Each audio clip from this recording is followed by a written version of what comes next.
नमोस्तु गुरुदेव, नमोस्तु गुरुदेव, नमोस्तु गुरुदेव। बोले मुनिवर श्री प्रमाण सागर जी मुनिराज की जय। लिए मैं आपको लिए चलता हूँ शंका समाधान की ओर। पूज्य गुरुदेव जयपुर राजस्थान से प्रमिला जैन पूछ रही हैं, गुरुदेव आप कहते हैं कि जन्म जरा मृत्यु भी रोग है, कृपया इसका समाधान करें कि जन्म में तो दुनिया में एक नई जिंदगी आती है और मृत्यु में दुनिया से मनुष्य महाप्रयाण करता है, तो ये दोनों कारण रोग की कैटेगरी में कैसे आ सकते हैं? कृपया समाधान करें गुरुदेव। जरा को तो मैं रोग मान सकती हूँ। देखिए, जन्म बीज है जरा और मृत्यु का। ओम जन्म बीज है जरा और मृत्यु का, और जन्म होगा तो जरा होगी, जन्म होगा तो रोग होगा, शरीर होगा। इसलिए जन्म को संसार का बीज मानकर रोग के रूप में देखा जाता है, क्योंकि जन्म दुख का कारण है। जन्म दुख है, जरा दुख है, रोग और मरण सब दुख रूप है, इसलिए उसे रोग के रूप में लिया गया। पूज्य गुरुदेव नागपुर से अनिल डंगूर महाराष्ट्र कह रहे हैं, गुरुदेव कर्मों के 8 स्वभाव बताए गए, ये स्वभाव उनके अपने स्वयं के ही हैं या जीव के संसर्ग से हुए? अगर जीव के संसर्ग से हुए हैं तो ये जीव के विभाव कैसे हुए और क्या ये दोनों के संयोग से उत्पन्न हुए हैं? कृपया समाधान। कर्म के 8 स्वभाव जो है वो कर्मों का अपना स्वभाव है। 8 कर्म है और आत्मा की आत्मशक्तियों को रोकना उनका स्वभाव में हमारे परिणामों का प्रभाव होता है। निमित्त नैमित्तिक संबंध है, इसलिए कथनचित कर्म को हम जीवकृत भी मानते हैं, पर है कर्म मूलतः जड़, लेकिन जड़ होने पर भी वो हमें बहुत प्रभावित करता है। पुद्गल कर्म की कैसी अपूर्व शक्ति है, जिसके कारण जीव का केवल ज्ञान रूप स्वभाव भी समाप्त हो गया। तो कर्म की शक्ति बहुत भयानक है, ये जीव का स्वभाव नहीं है। जीव के विकारी भाव का प्रभाव कर्म में पड़ता है और विकारी भाव विभाव कहलाता है। पूज्य गुरुदेव नंदुरबार महाराष्ट्र से श्री अजित मधुकर सिंत्रे पूछ रहे हैं, गुरुदेव कि आत्मबल और आत्मविश्वास का स्वरूप क्या है, इनके बढ़ाने का उपाय क्या? क्या इसमें भी कर्मोदय का निमित्त कारण पड़ता है? आत्मबल और आत्मविश्वास सामान्य रूप से लोग एक अर्थ में लेते हैं, लेकिन आत्मबल का संबंध आत्मिक शक्ति से है और आत्मविश्वास का संबंध भीतर की श्रद्धा से है। आत्मविश्वास को 2 रूपों में लिया जाता है, एक आत्मा का विश्वास और एक स्वयं पर भरोसा, जिसे सेल्फ कॉन्फिडेंस के नाम पर जाना जाता है। हम अपने आत्मा के स्वरूप को जानें। जब हम अपने आत्मा के स्वरूप को जानेंगे तभी हम सच्चे अर्थों में अपने आत्मा के बल को उद्घाटित कर पाएंगे। आत्मबल को जगाने में आत्मविश्वास बहुत बड़ा कारण बनता है। हमारे अंदर आत्मबल बहुत है, लेकिन वो दबा हुआ है, क्योंकि हमें उस पर विश्वास नहीं, भरोसा नहीं। जब विश्वास जगता है तो आत्मबल बढ़ जाता है। उदाहरण के लिए आप लोग सम्मेद शिखर की वंदना के लिए जाते हैं, और जब कभी भी वंदना के लिए जाते हैं तो सामान्य लोगों को लगता है कैसे चढ़ेंगे इतने पहाड़ पे, लेकिन कुछ लोगों के अंदर ऐसा विश्वास होता है कि नहीं, मुझे तो पहाड़ चढ़ना है, मुझे पहाड़ चढ़ना है, मैं चढ़ लूँगा। तो उस विश्वास के बल पर वो चलते हैं तो उनका आत्मबल भी जग जाता है। थकान होने के बाद भी मन नहीं थकता और आत्मबल के बल पर वो इस दुरूह यात्रा को पूर्ण करने में समर्थ हो जाते हैं। तो ये स्थितियाँ बनती और बदलती है। हम उसी तरीके से अपने आत्मबल को उद्घाटित कर सकते हैं, आत्मबल को जगा सकते हैं।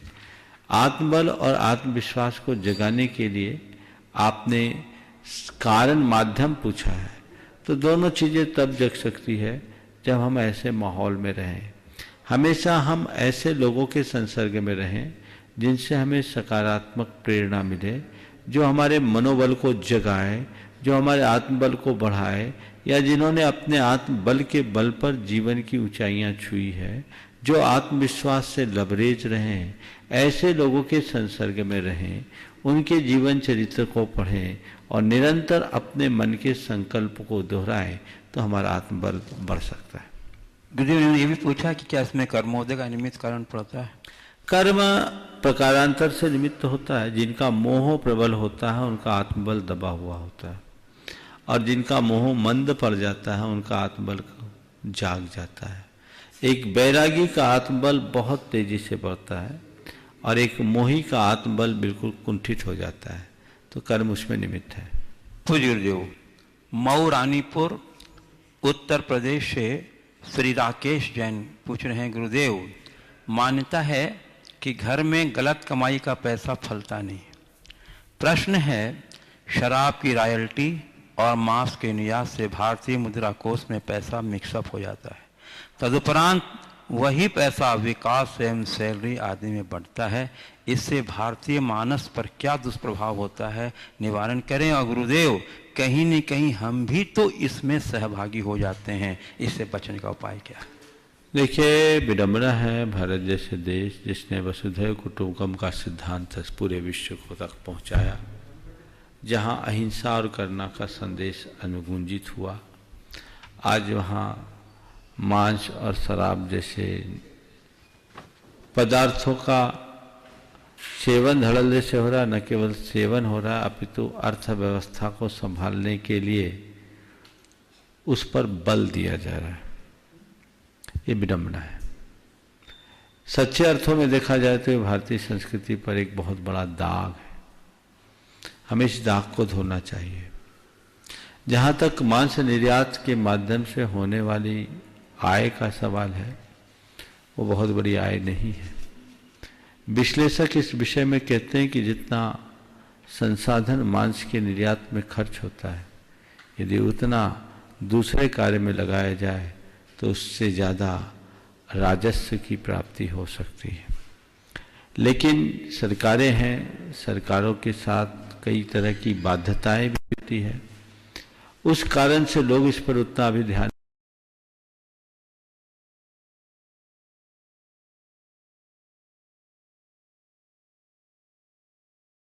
और जिस दिन ये हिंसा का चक्र रुकेगा, उसी दिन भारत की वास्तविक समृद्धि बढ़ेगी, क्योंकि खून से धरती लहूलुहान होती है और पानी से धरती लहलहाती है, दूध से धरती लहलहाती है।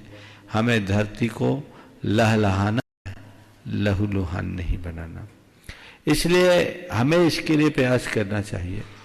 और वर्तमान इस विषम दौर में तो ये और भयानक है। मांस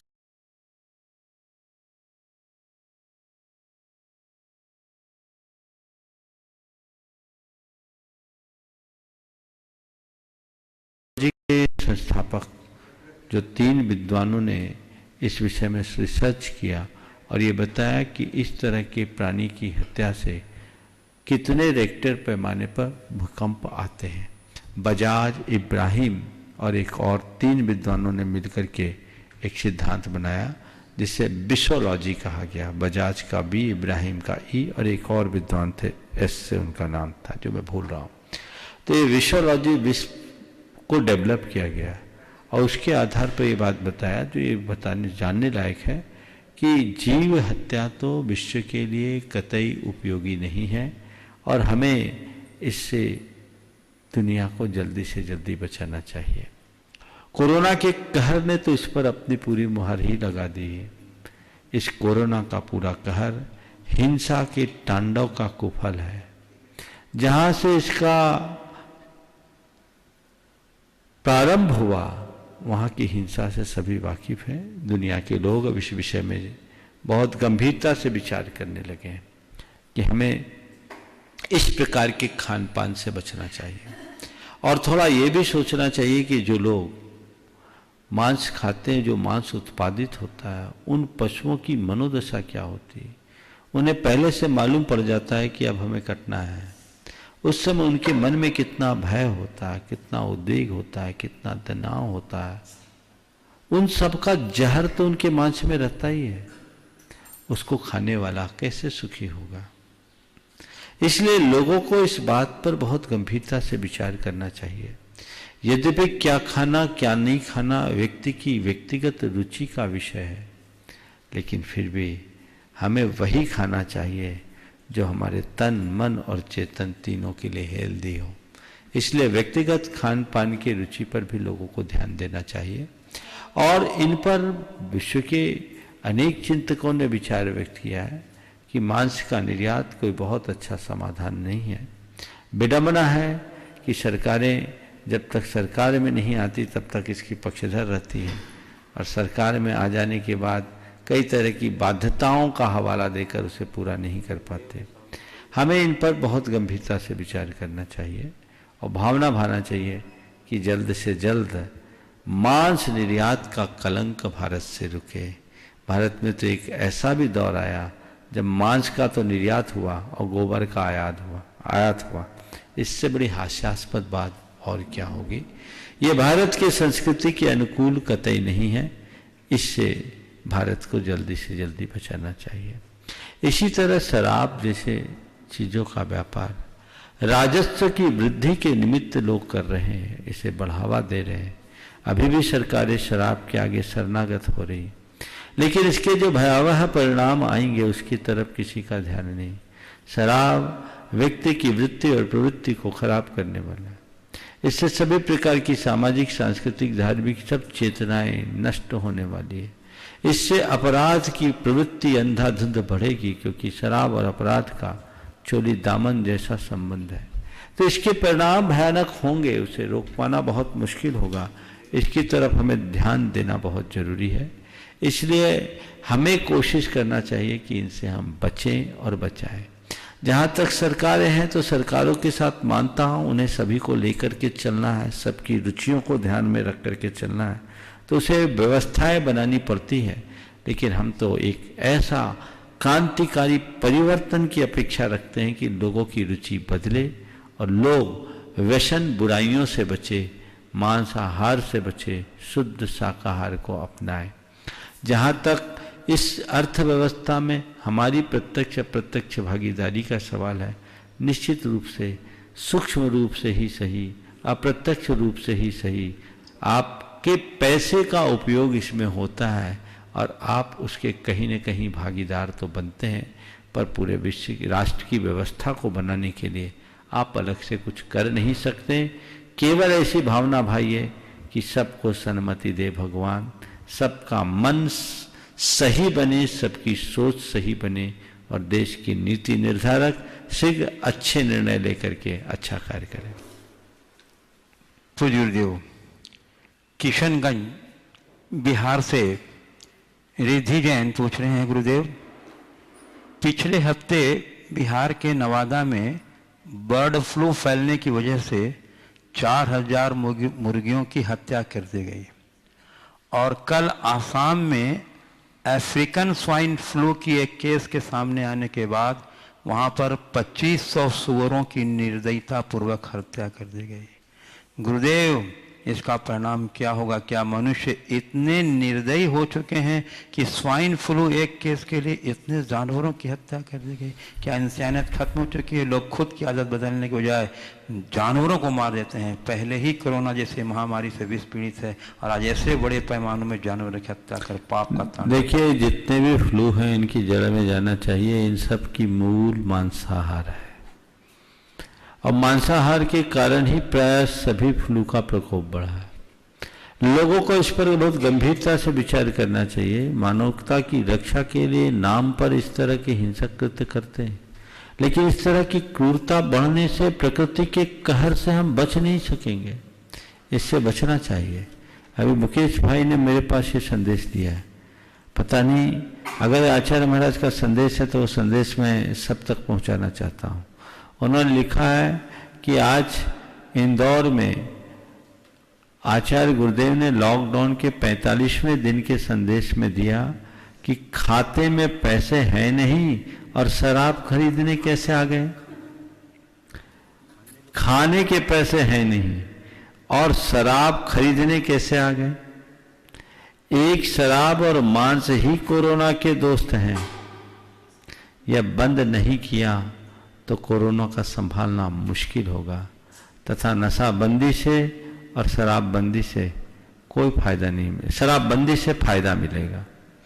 तो बस यही मेरा आप सबसे कहना है, सरकारों को भी इस पर सोचना चाहिए। हम कहते हैं गरीबी है, गरीबी है, गरीबी है, ये पैसा कहाँ से निकल रहा है और लोग इस तरह से पागल क्यों हैं, इस पर विचार होना चाहिए और इस भावी त्रासदी से बचने के लिए सार्थक प्रयत्न करना चाहिए। पूज्य गुरुदेव, मंडला मध्य प्रदेश से श्री जय कुमार जैन कह रहे हैं कि हे भगवान, इस लॉकडाउन के समय में जो लोग जहाँ थे वहीं के हो गए, कोई मेहमानी में गया, छोटे छोटे बच्चे भी बुआ के यहाँ गए, वो वहीं रह गए, उनको लगा 10-15 दिन में लॉकडाउन खुल जाएगा। तो गुरुवार बच्चों को तो 2 महीने हो गए मेहमानी में, उसके बाद भी बच्चों का जाने का मन नहीं हो रहा है, लेकिन उनकी माँओं के रो रो के हाल बेहाल हैं, उन माँओं को कैसे समझाएं? इसी का नाम ममता है। सच्चे अर्थों में ऐसी माँओं को कहना चाहिए कि बुलाने में बेटे की असुरक्षा हो सकती है, वहाँ रहने में उसकी सुरक्षा है। यदि कहीं है वहाँ निरापद रह रहा है तो क्या चिंता है, हमें इसका तो ध्यान रखना ही चाहिए।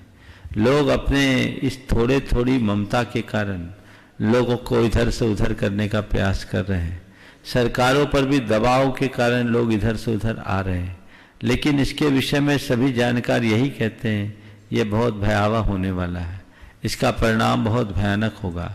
अभी ऐसी रिपोर्ट आई है कि 20 मई के बाद से 5 जून तक एक पीक आवर और तेजी से बढ़ेगा, जिस समय संभालना बड़ा मुश्किल होगा। तो लोगों को बहुत संभल करके रहना चाहिए। अभी सब जगह प्रशासन वापस चुस्त हो गया।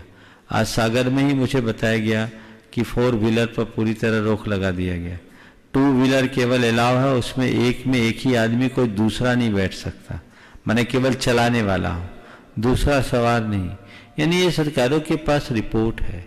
तो इन सब बातों को ध्यान में रखना चाहिए और इसका एक ही उपाय है आज की तारीख में कि आप दूरी बना के रहिए, घर में रहिए, अपने खान पान को ठीक कीजिए, अपनी इम्यूनिटी सिस्टम को और स्ट्रांग बनाने का प्रयास कीजिए।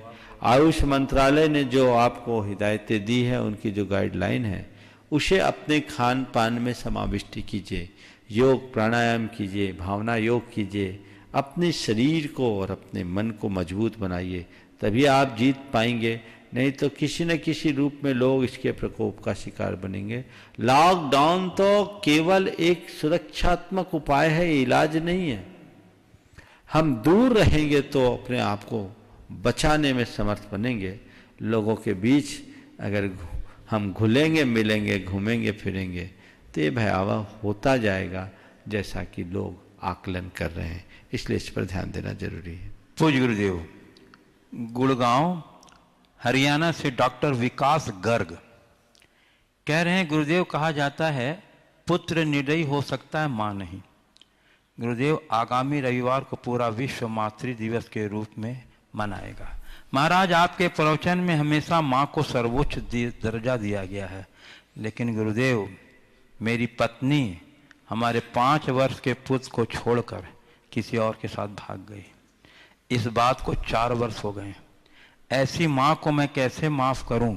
और इस सब में मेरे मासूम 5 वर्ष के बेटे का क्या दोष था जिसके ऊपर से माँ का साया छिन गया? गुरुदेव, आप समाधान दें ताकि आने वाले मातृ दिवस में माताएं संकल्प करें कि अब और किसी बेटे को जीते जी माँ विहीन नहीं करेंगे। ये बड़ी विडंबना है। ये माया का फल है। जब किसी की माया के चक्कर में लोग फंसते हैं तो मातृत्व का भी सफाया हो जाता है। ये विडंबना है कि आज की इस विषम दौर में मातृत्व की हत्या हो रही। आप तो कह रहे हैं कि 5 वर्ष के मासूम बच्चे को छोड़ दिया, 4 वर्ष के बच्चे को छोड़ दिया। अरे आज तो माताएं बच्चों को जन्म ही नहीं दे पा रही हैं। उसको पेट से ही परलोक पहुंचाने का कृत्य कर रही है। कितनी बड़ी क्रूरता है ये मातृत्व की हत्या है, ये एक बहुत बड़ी विडंबना है। इस विषय में सभी को बहुत गंभीरता से सोचना चाहिए। आपके साथ जो घटना घटी है निश्चित रूप से वह बहुत हैरान करने वाली है।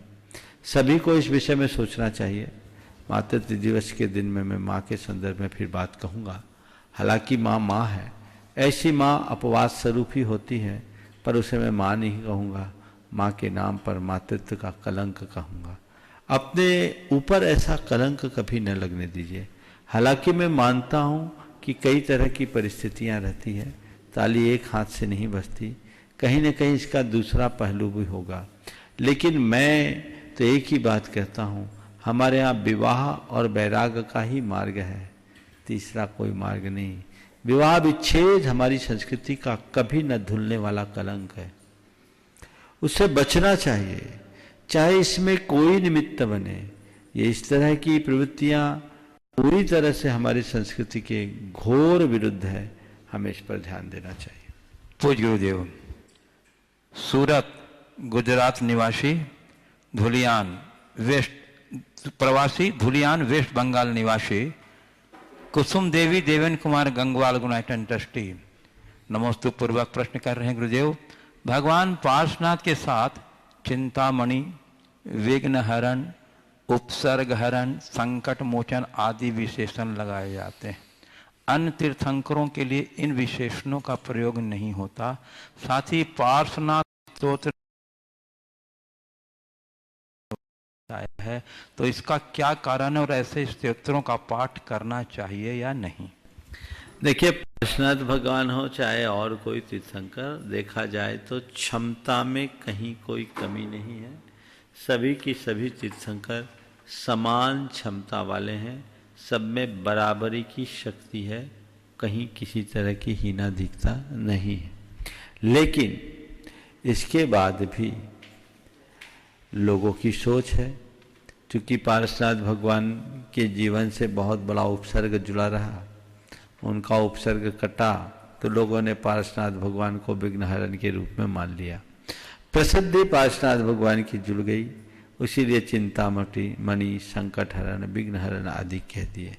देखा जाए तो सभी तीर्थंकरों के साथ ये लगाया जा सकता है।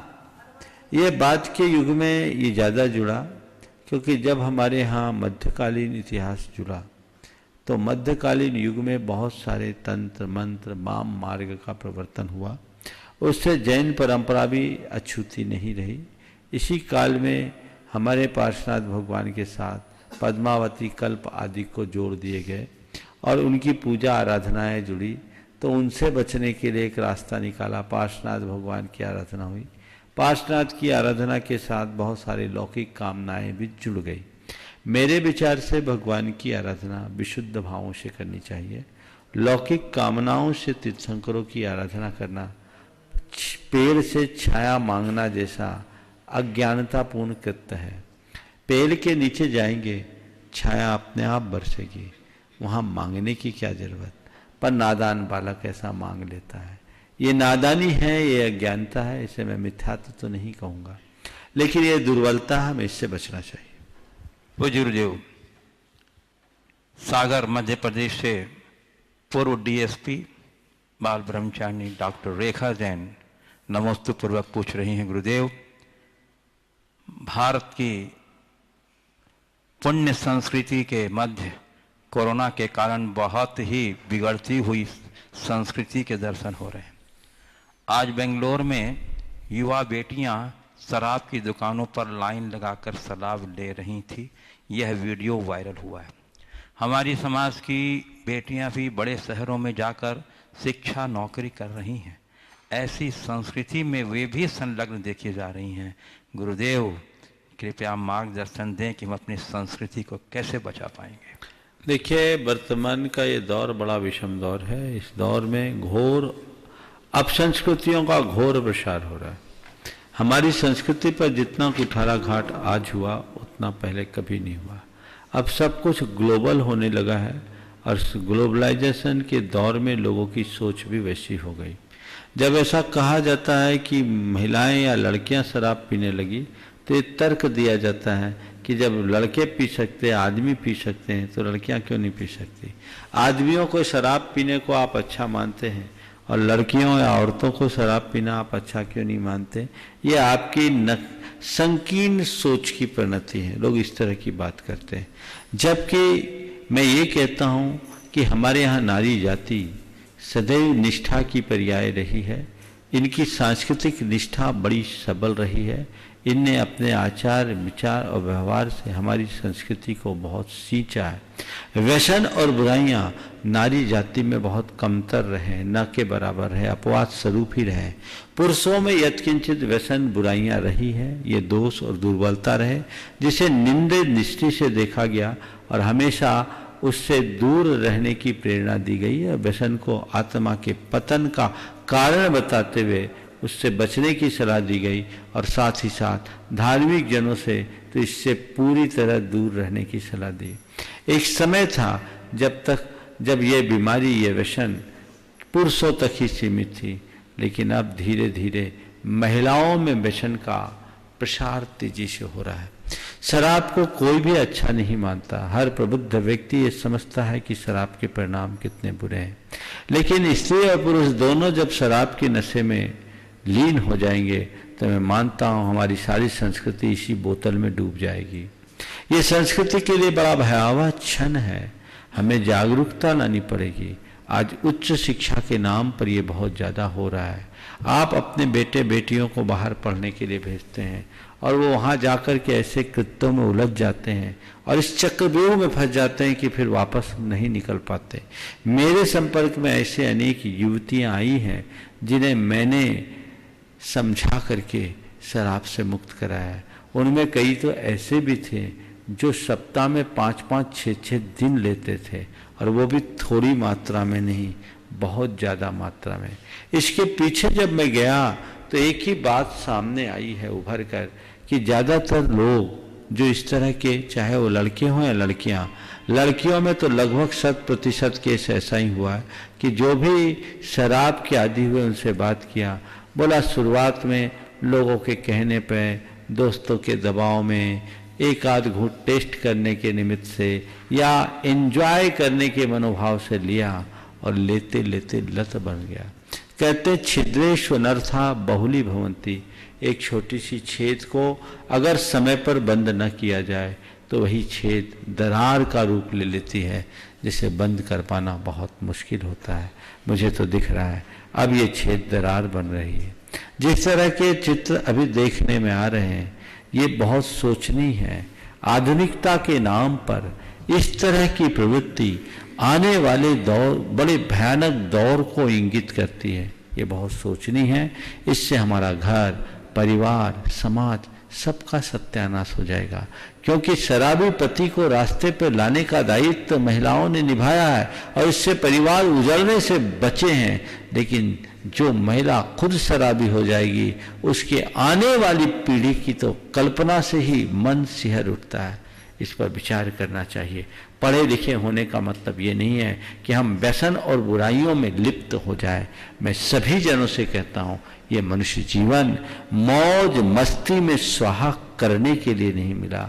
यह मनुष्य जीवन मानवता को सार्थक बनाने के लिए मिला है, मानवता को आत्मसात करने के लिए मिला है, अपने जीवन के कल्याण के लिए मिला है। आज जब सब तरफ इतनी भयानक त्रासदी है, लोग दाने दाने के लिए मोहताज हो रहे हैं, उस समय इस तरह के व्यसनों की पूर्ति के लिए अपना पैसा बर्बाद करना मैं समझता हूँ एक बहुत बड़ा सामाजिक अपराध भी है, जिस पर देखना चाहिए। सरकारें भले इसे अपनी एक मजबूरी के नाम पर प्रश्रय दे रखी है, लेकिन ये पैसे का दुरुपयोग है, अपव्यय है। जब लोगों को खाने के लिए नहीं है और लोग यहाँ उड़ा रहे हैं, बहा रहे हैं, ये विडंबना है। अंजड़ जिला बड़वानी से अंतिम कुमार जैन नमोस्तु पूर्वक पूछ रहे हैं गुरुदेव, बूंद तब तक सुरक्षित है जब तक वह सरोवर से जुड़ी है,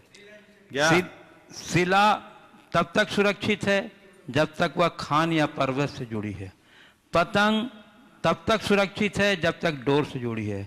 तो गुरुदेव, जीवात्मा और धर्म की सुरक्षा के लिए उनका किससे जुड़ा रहना आवश्यक है? आत्मा और धर्म जब तक एक दूसरे से जुड़े हैं, जीवन सुरक्षित है। जैसे कमल जब तक अपने नाल से जुड़ा रहता है, सूरज के प्रचंड किरणों के मध्य भी खिला रहता है, नाल से संबंध टूटते ही वो एयर कंडीशन में भी मुरझा जाता है।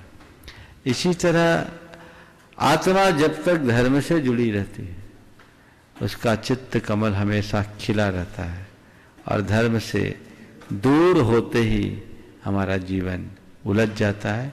धर्म हमारे जीवन की नाल है, इसलिए अपने चित्त के कमल को खिला के रखना चाहते हैं तो धर्म की नाल को जोड़े रखें। तो गुरुदेव, पुणे महाराष्ट्र से शाकाहार के लिए समर्पित डॉक्टर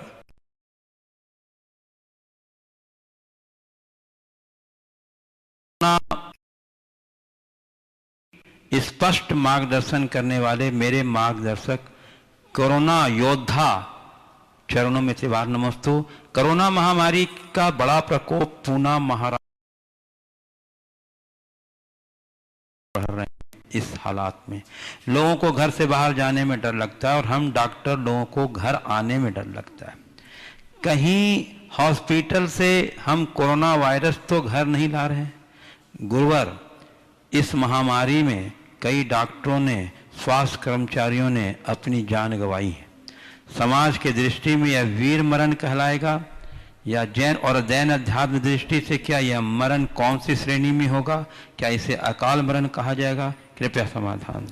देखिए, कुछ दिन पहले मैंने इस विषय को स्पर्श करते हुए कहा था पुलिस लोगों बल के विषय में कि ये एक प्रकार की तपस्या कर रहे हैं, और तब मैंने कहा था न केवल पुलिस ही अपितु चिकित्सा और स्वास्थ्य सेवाओं से जुड़े हुए और अन्य सफाई कर्मी आदि जो भी इस महामारी में प्रहरी बन करके लगे हैं, वे सब एक प्रकार की तपस्या कर रहे हैं। आपने पूछा है कि इसमें जो काल कवलित हुए हैं उनकी गति कौन सी होगी? क्या उनके मरण को वीर मरण कहेंगे या आध्यात्मिक दृष्टि से अकाल मरण कहेंगे? सवाल अकाल और सकाल मरण का नहीं है, क्योंकि इस तरह के आपदाग्रस्त मृत्यु को सामयिक मृत्यु तो नहीं मानी जा सकती, ये असामयिक मृत्यु है। लेकिन हमारे शास्त्रों में एक वर्णन आता है कि कोई योद्धा अपने शत्रु से लड़ते लड़ते अपनी प्राणों की आहुति देता है तो वीर गति को प्राप्त करता है। तो कोरोना एक शत्रु है। शत्रु वो नहीं जो हमारे सामने अस्त्र शस्त्र लेकर के आए, शत्रु वो है जो हमारे प्राणों के लिए संकट बनकर आए। कोरोना बहुत बड़ा शत्रु है जो आज पूरी मानवता के लिए संकट बनकर के आया है। इस कोरोना से लड़ने के लिए जो अपनी प्राणाहुति दे रहे हैं वे सब वीर गति के पात्र बन रहे हैं। हम धर्मशास्त्र की दृष्टि से ये बात कह रहे हैं, क्योंकि वो शत्रु से जूझते हुए अपने आप को खपा रहे हैं, ये जानते हुए भी कि इसमें मेरे जान पर खतरा है, पर इसे अपना कर्तव्य मानकर दूसरों के प्राण बचाने के लिए अपने प्राणों की आहुति कर रहे हैं। तो ये बहुत बड़ा त्याग है, बहुत बड़ा उत्सर्ग है। सभी वीर गति को प्राप्त होंगे। कई जगह तो उन्हें करमवीर, कई जगह शहीद की उपमा सरकारों ने दी है।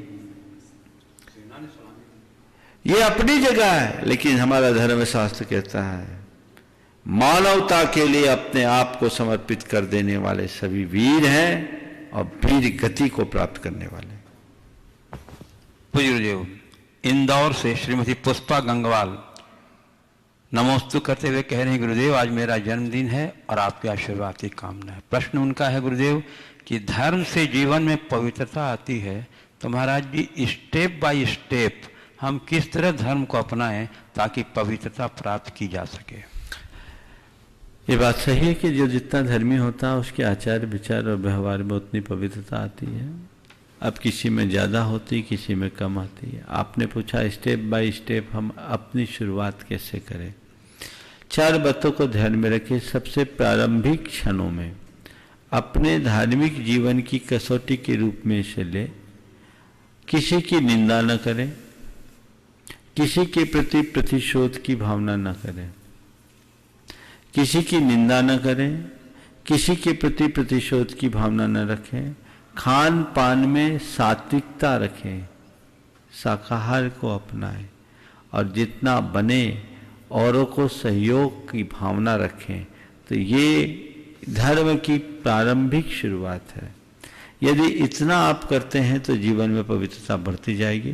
फिर चरणबद्ध तरीके से आप अपने आप को जितना आगे बढ़ा सके बढ़ा दें। पूज्य गुरुदेव, शक्तिनगर दिल्ली से पवन गोधा कह रहे हैं, गुरुदेव हमने एक समिति दिल्ली जैन समाज सेवा समिति बनाकर दिल्ली में जो भी जैन परिवार कोरोना की वजह से परेशान है उनका फॉर्म भरवाकर हम उनकी आर्थिक मदद कर रहे हैं। पैसा सीधा ही उनके अकाउंट में ट्रांसफर कर रहे हैं, जिससे किसी को पता नहीं लगे क्या यह गलत है या सही है, क्योंकि बिना फॉर्म के तो हमें पता ही नहीं चलता कि पैसा किसको दिया, क्यों दिया। परंतु कुछ लोग इसका उल्टा प्रचार कह रहे हैं गुरुदेव, और हमारे बारे में गलत मैसेज डलवा रहे हैं कि ऐसे लोगों को क्या करना चाहिए और उन्हें इस कृत्य का कौन सा पाप लगेगा। हमें यह कार्य बंद कर देना चाहिए। इस कमेटी में हमारे साथ दिल्ली के 60 परिवार हेल्प करने में जुड़े हुए हैं और अभी तक करीबन 93 परिवारों को अकाउंट में हमने मदद पहुँचाई है। कृपया समाधान करें। देखिए, देश भर में बहुत सारे लोग ऐसे समय में ज़रूरतमंदों के लिए आगे आ रहे हैं। मुझे बड़ी प्रसन्नता है, गुणायतन परिवार के सभी सदस्यों ने इसमें बढ़ चढ़ करके हिस्सा लिया, जिसमें पवन गोधा भी एक सम्मिलित है। लोगों को मदद पहुंचाना हमारी पहली प्राथमिकता होनी चाहिए और मदद करने में किसी प्रकार का दुरुपयोग न हो, ये सावधानी भी होनी चाहिए। क्योंकि कई बार ऐसा देखने में आता है कि लोग इस तरह की मदद का दुरुपयोग भी कर बैठते हैं। लेकिन हमेशा मदद देने वाले व्यक्ति को एक बात ध्यान रखना चाहिए, 4 फर्जी लाभान्वित हो जाए परवाह नहीं, एक नीडी वंचित नहीं होना चाहिए। जो जरूरतमंद है वो उपेक्षित ना हो जाए, इसका सभी को हमेशा अंदर से ध्यान रखना चाहिए। जहाँ तक लोगों के द्वारा कहने की बात है, आप इन सब बातों से बिल्कुल प्रभावित ना हो। लोगों के लिए आप मदद कर रहे हैं, बहुत अच्छा कार्य है। आप किसी से ले नहीं रहे, दे रहे हैं। हाँ, इसके लिए आपको अपनी नीति बनाकर काम करना चाहिए और लोगों की निजी जानकारी सार्वजनिक नहीं करना चाहिए। एक नीति बनाइए, उस नीति को बनाकर आप अपना काम करें और किसी को भी जो निजी जानकारी उसे सुरक्षित रखें, ताकि सामने वाले की मान मर्यादा बनी रहे। आने वाला समय भी और भयावह होगा, ना जाने कितने लोग इसके शिकार होंगे। मुझे तो आने वाली तस्वीर बहुत खौफनाक दिख रही है। मैं इस विषय में बहुत गंभीरता से सोच भी रहा हूँ कि आगे क्या होगा। हमें इन सब के प्रति अभी से सावधान होना पड़ेगा। कितने लोग होंगे जो भूख से मरेंगे, कितने लोग होंगे जो कर्ज से लदेंगे, कितने परिवार आप ऐसे भी सुनेंगे आने वाले दिनों में कि पूरे के पूरे परिवार ने सामूहिक आत्महत्या कर ली। क्योंकि जिस तरह की तस्वीर उभर रही है बहुत खतरनाक है। ऐसे समय में समाज को चाहिए कि वह एक दूसरे का ख्याल रखे और आगे बढ़ाए। और दूसरे लोगों से मैं ये कहूँगा, किसी भी कार्यकर्ता का मनोबल न तोड़े, उसके विरुद्ध कोई टिप्पणी न करे। आजकल लोग उल्टी पुल्टी बातें फैलाने में तो बहुत रस लेते हैं, सहयोग नहीं देते। जो लोग आपसे कह रहे हैं कि ऐसा न करो वैसा न करो, उनसे पूछो उनने क्या किया। कुछ करते तो है नहीं और बातें बनाते हैं। ऐसे लोगों की बातों पर हमें ध्यान ही नहीं देना चाहिए, अपना काम करना चाहिए। पवन भाई और उसकी पूरी टीम को मैं आशीर्वाद देता हूँ, तत्परता से जुटे रहें, निष्ठा से काम करें। एक प्रेरक सूचना मैं अपने दर्शकों को देना चाहता हूँ। पूज्य गुरुदेव के प्रेरणा के अनुसार विद्यासागर.गुरु पर 3 दिवसीय नमोकार मंत्र का अखंड जाप अनुष्ठान ऑनलाइन पूरे विश्व में एक साथ करने का यह नया प्रयास किया जा रहा है, जिसमें अब तक 4,609 परिवारों के 16,671 सदस्यों ने आधा घंटे जाप का संकल्प लिया है। 3 दिन के 72 घंटों को 144 स्लॉट यानी आधा आधा घंटा के बनाए गए हैं ताकि रात्रि के समय भारत के बाहर जाप हो सके। और गुरुदेव इसमें अभी भारत के बाहर 20 देशों के 100 परिवारों ने संकल्प लिया है। इन्होंने आपके आशीर्वाद की कामना की। बहुत अच्छी बात है, ये बहुत अच्छा प्रयास है। अंतर्राष्ट्रीय स्तर पर नमोकार का अखंड पाठ बहुत अच्छी बात है। 72 घंटे में इनने कितने स्लॉट लिए? 144 आधा आधा घंटे के स्लॉट है। बिल्कुल है, जो लोग इससे जुड़ना चाहे जुड़ना चाहिए। ऐसे संकट के दौर में नमोकार की यह आराधना हम सबके लिए बहुत फलदायी होगी। इसके लिए विद्यासागर .guru और उसके लिए खासकर सौरभ भाई को मेरा आशीर्वाद। तो गुरुदेव सिलचर आसाम से श्री नवीन जैन कह रहे हैं, गुरुदेव इस दुनिया के कई ऐसे मंदिर हैं जिनके चमत्कार की चर्चाएं बहुत होती हैं। लोग कहते हैं इस मंदिर में जो मूर्ति विराजमान है बहुत चमत्कारी है, इनके दर्शन मात्र से कष्ट दुख दर्द रोग सब खत्म हो जाते हैं। गुरुदेव अगर ऐसी बात है तो आज कोरोना वायरस से पूरी दुनिया परेशान है, संकट में है, ऐसे में वो चमत्कार कहाँ गए? क्या वो चमत्कार सिर्फ मंदिर तक सीमित है या सिर्फ अफवाहें हैं? गुरुदेव कृपया संकट समझें। मैं मंदिरों का चमत्कार तो देख रहा हूं, मंदिरों का एक बहुत बड़ा चमत्कार देख रहा हूं। बताऊं, मंदिरों का एक बड़ा चमत्कार मैं ये देख रहा हूं कि इस संकट की घड़ी में लोग भले मंदिर के दर्शन न कर पाए पर जनता जनार्दन की सेवा में समर्पित हो गए हैं। ये मंदिरों का ही तो चमत्कार है। ऐसा वे ही लोग कर रहे हैं जो मंदिर पूजा पाठ से जुड़े हुए हैं, भावनाएं उनकी जुड़ी हुई है। मंदिर से हमारे संकट टले न टले मुझे नहीं मालूम, पर मंदिर और भगवान हमें संकटों को सहने की शक्ति जरूर देते हैं। जो मंदिरों से जुड़े हैं, जो धर्म से जुड़े हुए हैं, आज भी वो अविचलित है। उनके मन में किसी प्रकार का खौफ नहीं है, बल्कि इस घड़ी में भी वे लोगों के मन का खौफ मिटाने के लिए निकले हैं। जहाँ तक संकटों के निवारण का सवाल है, मैं इस बात के लिए कभी दावे के साथ कहता नहीं, और ये एक केवल आस्था है जो लोग कहते हैं कि इसके कारण संकट टूट गया, टल गया।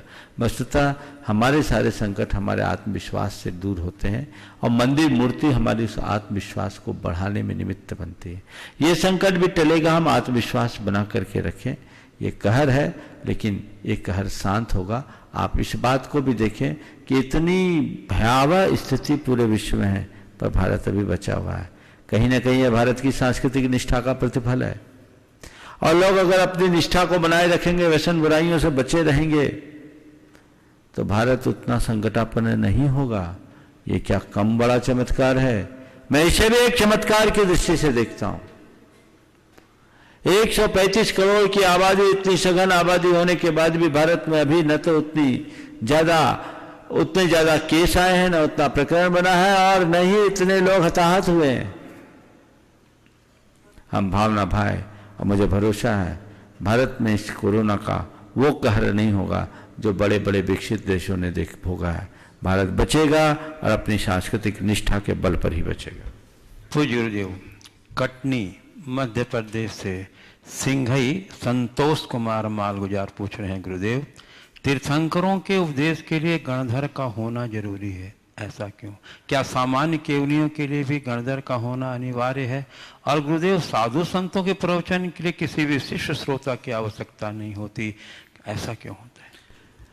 देखिए, तीर्थंकरों के मूल उपदेश के लिए गणधरों का होना क्यों जरूरी से समझिए। हमारे तीर्थंकर जब भी उपदेश देते हैं तो तभी देते हैं जब उस पर कोई चलने वाला दिखे। देवताओं के पास भगवान की वाणी को समझने की शक्ति तो होती है, पर वह स्वीकारने में सक्षम नहीं होते। भगवान महावीर ने 66 दिन तक उपदेश नहीं दिया, यही एक अपवाद हुआ। बाकी तीर्थंकरों को तो केवल ज्ञान होते ही उनका धर्मोपदेश हुआ। भगवान ऋषभदेव के समोसरण में कोई गणधर नहीं थे, उन्होंने बिना गणधर के भी उपदेश दिया, लेकिन उनकी सभा में वृषभसेन आदि ऐसे लोग थे जो उनकी वाणी को समझने के साथ स्वीकारने के लिए भी तत्पर थे। तो भगवान ने उपदेश दिया, उनने स्वीकारा, और तत्क्षण भगवान ने चतुर्विध संघ की स्थापना करके द्वादशांग की रचना की और तीर्थ का प्रवर्तन किया। तीर्थ का प्रवर्तन तब होगा जब चतुर्विध संघ के चारों अंग होंगे, और चारों अंग तब होंगे जब उस मार्ग पर चलने वाला कोई होगा। भगवान महावीर के काल में ऐसा नहीं था। इंद्र तो थे, लेकिन मनुष्यों में ऐसा कोई योग्य पात्र नहीं था जो भगवान की वाणी को सुन करके तदनुरूप चल सके। इसलिए भगवान का कोई उपदेश नहीं हुआ। जिस दिन इंद्रभूति गौतम के रूप में वो पात्र आया, भगवान के प्रथम उपदेश से ही उसका हृदय परिवर्तित हुआ, वो भगवान का शरणागत हुआ, अब भगवान ने अपने तीर्थ का प्रवर्तन किया। तो तीर्थंकरों का उपदेश गणधरों की ही उपस्थिति में होता, उसके पीछे का प्रयोजन यह है। सामान्य केवलियों के साथ ऐसा नहीं है, क्योंकि वे तीर्थ का प्रवर्तन नहीं करते, उन्हें किसी अनुचर की जरूरत नहीं होती, सहज भाव से अपना उपदेश देते हैं। और तीर्थंकरों या केवलियों का उपदेश सर्व सुग्राह्य होता है। पशु पक्षी भी अपनी अपनी भाषा में समझने में समर्थ होते हैं, इसलिए भाषा का कोई व्यवधान नहीं होता। जहाँ तक मुनियों के लिए उपदेश की बात है, तो विशिष्ट श्रोता की जरूरत नहीं है, क्योंकि मुनि खुद विशिष्ट नहीं है। समझ गए, जो उपलब्ध है वही विशिष्ट है। पर एक उक्ति हमारे यहाँ हमेशा चलती है, भव भागनवश जोगे वसाए, भव्य जनों के पुण्य के अनुरूप ही संतों की वाणी निश्रित होती। पूज्य गुरुदेव, बेगमगंज मध्य प्रदेश से सुवी जैन पूछ रहे हैं, गुरुदेव मंदिर जी के माली के पास जो नारियल तेल होता है वह पूजा में चढ़ी चुटकियों का होता है, परंतु वह तेल बाजार में मिलने वाली तेल की अपेक्षा शुद्ध और बिना मिलावट वाली होती है। यदि हम उसे कीमत देकर खरीदते हैं तो क्या इसमें भी निर्माल का दोष लगेगा? देखिए, हमारी एक संस्कृति है कि हम तीर्थंकरों या अपने आराध्य के चरणों में निवेदन पूर्वक जो कुछ भी अर्पित कर देते हैं वो हमारे उपभोग के योग्य नहीं होता, हम उसे निर्माल्य मानते हैं। हमारे यहाँ प्रसाद ग्रहण करने की भी परंपरा इसीलिए नहीं है। तो हमने जिसे मंदिर में चढ़ा दिया उसका हम उपभोग प्रत्यक्ष रूप से कर रहे हैं, तो ये सदोष है, ये नहीं होना चाहिए। भले आप मूल्य दे रहे हैं, लेकिन आप दोष के भागी हैं। आप बाजार से लीजिए। मैं तो इस विषय में हमेशा कहता हूं, और ये प्रयोग कई जगह हुआ, आगे भी होना चाहिए, कि ये परंपरा ही गलत है कि मंदिर की द्रव्य सामग्री माली को दी जाए। द्रव्य सामग्री पर पशु पक्षी का अधिकार है। इस सामग्री की जगह हमें माली को पूरी तनख्वाह देनी चाहिए, जिससे उसका पेट अच्छे से भर सके, भगवान के मंदिर की सेवा करने वाले का जीवन फले फूले। वो सामग्री गौशालाओं में दीजिए, मूक प्राणियों की रक्षा के लिए दीजिए, तो वो सबसे अच्छी उपयोगिता होगी। क्योंकि ये बाकी दोष है। ये तो तेल की बात तो आप छोड़ दीजिए, चावल कहाँ जाता है? चावल के साथ तो लोग बिरयानी भी खाते हैं जो बाजार में जाता है, या फिर कहीं से इडली डोसा में घुल मिल करके आपके पेट में आता है। ये महादोष है। भगवान के चरणों में चढ़ी हुई सामग्री का उपभोग करना कई जन्मों की दरिद्रता को आमंत्रित करना है। इससे बचना चाहिए। मैं अनेक बार बोल चुका हूं इस विषय में, और इसके दोषी मंदिर के व्यवस्थापक हैं। उन्हें इस विषय में बहुत गंभीरता से विचार करना चाहिए और इन सब चीजों का निर्णय लेकर के नीति बनानी चाहिए। महाराज, फिर इस चिटक इटक का क्या होगा? गौशाला में गायें खाती, चिड़ियां खाती, तोते खाते, लौंग तक की उकाली बना करके उनको पिलाई जाती है, वो उनके लिए भी ठीक रहता है। सीमित मात्रा में किया जाए और मंदिरों में वही सामग्री चढ़ाइए जो इनके काम में आए। बादाम जैसी सामग्री को मैंने आंख से देखा, तोते फोड़ फोड़ के इतने प्यार से खाते कि आप नहीं खा पाओ। चोंच मार के उसके फोड़ते हैं और अंदर का वो उसकी मिगी निकाल लेते हैं। जयपुर में तो डेली हजार तोते एक साथ आकर के बैठते हैं। वहाँ की द्रव्य सामग्री कम पड़ जाती, बड़ा मनोरम दृश्य देखने को मिलता है। जब से 2017 में हमने इस बात की प्रेरणा दी, वहाँ के अनेक मंदिरों में ये नियम बन गया। तो आप लोग भी इस तरह से आप करें, अपने अपने मंदिरों में करें, तो ये समस्याएं हल हो जाएगी। पूज्य गुरुदेव, पुणे महाराष्ट्र से निकिता जैन कह रही हैं, गुरुदेव मेरे पति धर्म से बिल्कुल विमुख हो गए। पूरे टाइम मोबाइल उपयोग करते रहते हैं, और मैं टोकती हूँ तो गुस्सा करते हैं, जिससे घर में कलह होती है। और जब भी मैं कोई धार्मिक चैनल जैसे कि आपका प्रवचन या शंका समाधान लगाती हूँ तो वे दूसरे कमरे में उठ के चले जाते हैं। मुझे समझ में नहीं आता कि ऐसी परिस्थिति में मैं क्या करूं गुरुदेव। ऐसी समस्या बहुतों के साथ है, कृपया समाधान देने के बाद। पहले तो अपने पति के प्रति आभार व्यक्त करो कि वो दूसरे कमरे में जाते टीवी बंद नहीं करते, कम से कम आपको सुनने तो देते हैं। अगर वो आपको भी रोक दे तो बड़ी मुश्किल होगी। लेकिन ये प्रवृत्ति ठीक नहीं। मैं देखता हूँ बहुत सारे लोगों का मन हमेशा कैमरे में रहता है, टीवी पे, मोबाइल पे रहता है। कई लोगों को तो मैंने देखा कि हमारी धर्म सभा में भी बैठते हैं तो उनका हाथ चलता रहता है, कान कहीं, आँख कहीं, दिमाग कहीं, ये चलता रहता है। ये एक प्रकार की दुर्लत है, इससे बचना चाहिए। ये मनुष्य की प्रगति में भी बाधा है, ये जीवन की उन्नति में बहुत बड़ा अवरोध बनेगी। इससे हमारे संबंध भी खराब होते हैं, संस्कार नष्ट होते हैं, समय बर्बाद होता है। हमें चाहिए कि हम किसी भी चीज का एडिक्ट ना बने। इस तरह के गेम खेल करके, वर्चुअल गेम से हम क्या पाएंगे? खेल खेलना है तो फिजिकल गेम खेलें, जिससे हम शारीरिक, मानसिक और भावनात्मक विकास कर सके, एक दूसरे के साथ जुड़ाव कर सके। ये एक गलत लत है।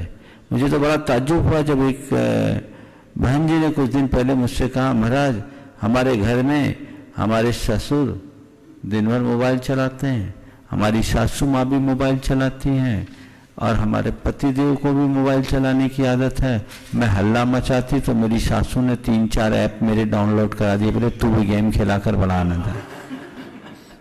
बोले महाराज मैं क्या करूं?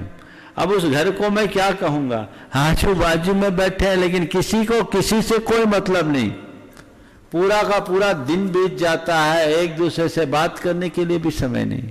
आखिर ये क्या है? ये पढ़े लिखे लोगों की मूर्खता की पहचान है, ये एक प्रकार का पागलपन है। इससे बचना चाहिए। उन लोगों से प्रेरणा लीजिए जिनने जीवन की ऊंचाइयां छुई है और वो इनका बहुत सीमित प्रयोग करते हैं। जो आगे बढ़े हैं वे ही लोग हैं जो इनसे अपने आप को बचा करके चले। इनका सीमित प्रयोग करें, अधिक प्रयोग अनर्थकारी। ये एक साधन है। मेरे संपर्क में ऐसे अनेक लोग हैं जो बड़े उद्यमी हैं लेकिन अपने ऑफिस से बाहर इंटरनेट का प्रयोग नहीं करते।